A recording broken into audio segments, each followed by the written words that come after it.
nous avons convoqué un comité départemental de développement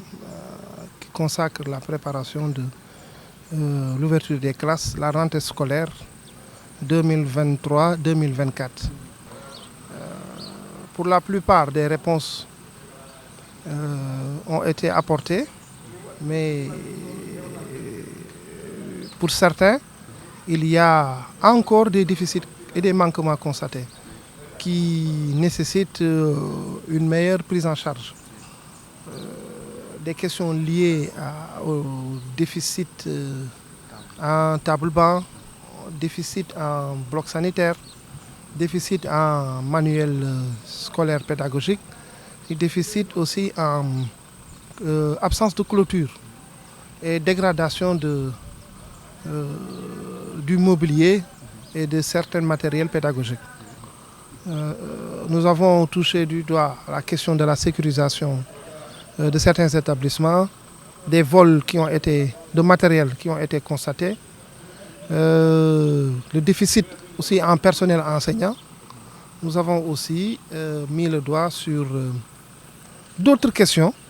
annexes ou connexes, notamment aussi les 124 abris provisoires qu'il y a dans le département,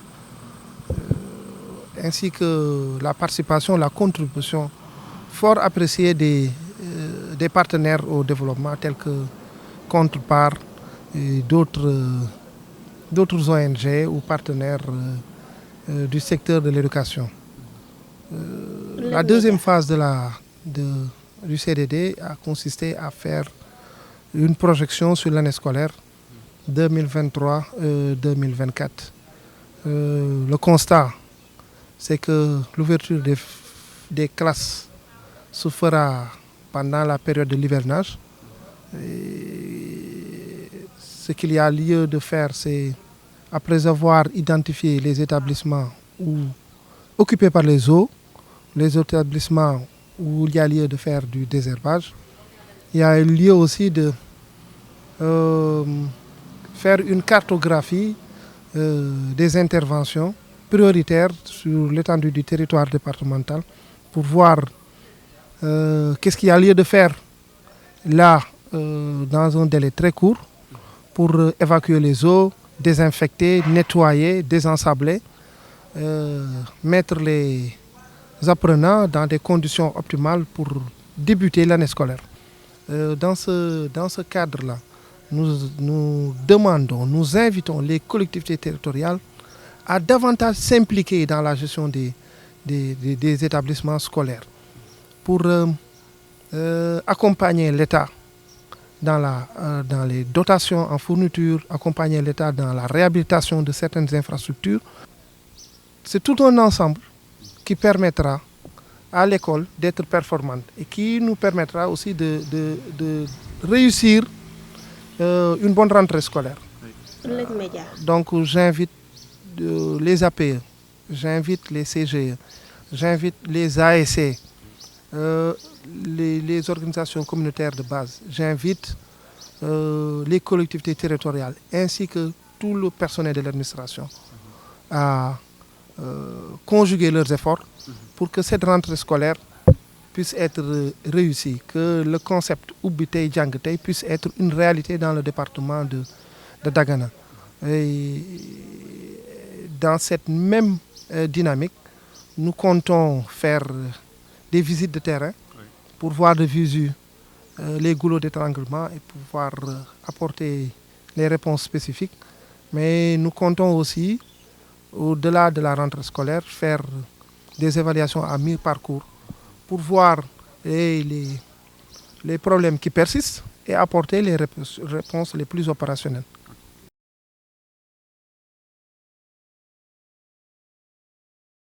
Tey nañu convoqué woon benn CDD pour ñaari objectif. D'abord xayma effort yi nga xam ni acteurs yëpp concentré nañ ko si année scolaire 2022-2023 xool yan résultat nañ ci am xool ndax jafe-jafe yi ñu amoon daaw wutal nañ ko ay saafara xool ndax aussi résultat yi ñu am lu ñuy apprécier la wala aussi mën na susciter si ñun ay inquiétudes li ñu gis mooy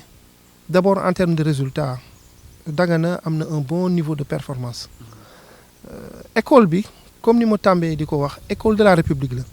dañu war a fexe ba ku nekk gis sa bopp ci école de la République te amul distinction de race d'ethnie d'appartenance religieuse politique ou d'obédience quelconque dañu war a fekk ba sénégalais bu nekk nga approprié wu école de la République te loolu nag dafa laaj ñu ciy toog di ko waxtaani comme CDD yu mel nii bi ñu xayma daal en tout cas am nañ de bons résultats waaye nag dañuy fexe ba continuer ci dynamique boobu daaw am na ay partenaires état def na ay efforts pour construction de nouvelles salles de classe partenaires yi jàpp nañ ci aussi pour que environnement yi bi xale yi nekk mu doon environnement bu jàppandal pour que ñu mën a jàng ci xel bu dal loolu nag dañ koy apprécier waaye duñ ci yem dañuy fexe ba loolu mu constant mu continuer ñu pérenniser ko mooy fexe ba collectivité territoriale li ñu am ci ressource ñu mën ko investir ci biir établissement scolaire yi fexe ba moo am sécurité moo am salubrité moo am le matériel pédagogique didactique nécessaire fexe ba ku ñëw ci école bi mën fa jëlee xam-xam école yi dañ leen war a désherber loolu dañ ko constater école yëpp am na ñax ndax macha allah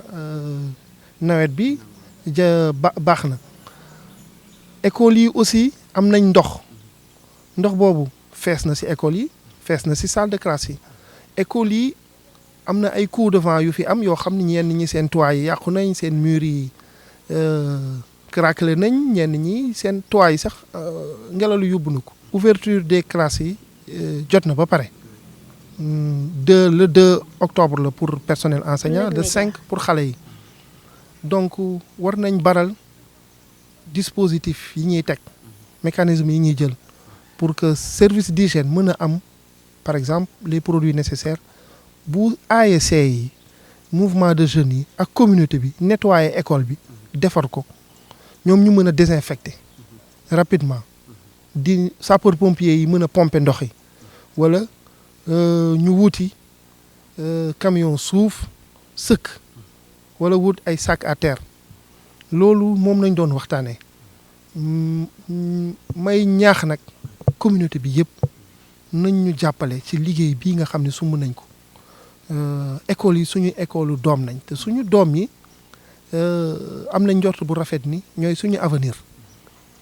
mais pour que ñoom tamit ñu mën a jàng ci xel bu dal ci conditions yu optimales il faut que ñu dimbali leen taxaw leen assister leen gunge leen gunge bi rek c'est pas en termes d'enseignement mais en termes d'accompagnement matériel ñii dañoo soxla manuel scolaire yu doy ñii dañoo soxla ñu clôturer leen seen école ñii dañoo soxla table banc yu doy ñii dañoo soxla électricité ñii dañoo soxla bloc sanitaire ñii dañoo soxla tamit ay cantines scolaires donc loolu yëpp ay défis à relever la te defe naa ni bu communauté bi CGE APE collectivité territoriale partenaire au développement yi ak administration bu ñu lëkkalee seen xam-xam ak seen ay pexe ak seen ay moyens yàlla mën nañu suturaal ba année scolaire bi dinañu mën ko jaar de manière confortable même bu amee ay yëngu-yëngu tamit di terewul suñu résultats yi du sooxe te effort yi ñu consentir tamit du sooxe loolu daal dynamique boobu moom la ñu bëgg a construire mais en partenariat avec l'ensemble des acteurs qui tournent autour de l'école.